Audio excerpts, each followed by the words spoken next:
So ito guys, sa pagtutono ng CVT, ganito ako magtono. Ito 1,000.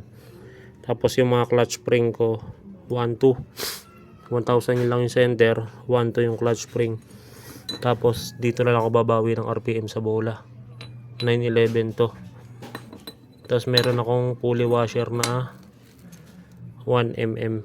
Yan, pulley washer. Ngayon kung kakapusin pa rin ako sa RPM, hindi ko nagagalawin to. Hindi ko nagagalawin yung center spring at saka yung clutch spring.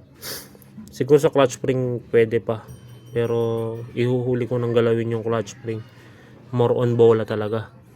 Sa bola pwede, kung nakukulangan pa kayo sa RPM, sa bola na lang, bawasan lang ko yan ng bola. Itong sa akin 10-11 to. Kung kakapusin pa rin, straight 10. Kung kakapusin pa rin, 9-10. Kung kakapusin pa din, dagdag na lang kayo ng pulley washer. Kaya ganun din gawin nyo. Bago kayo maggalaw ng bola, dagdag muna kayo ng pulley washer.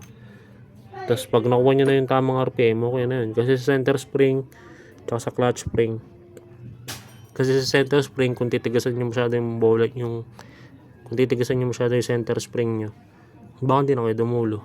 Baka hindi nyo na fully open itong torque drive nyo kasi sobrang tigas nga niya. So para sa akin okay na yung 1,000 or 1,2. Pero testing muna tayo ngayon dito sa 1,000. Yung dudulo tayo dito.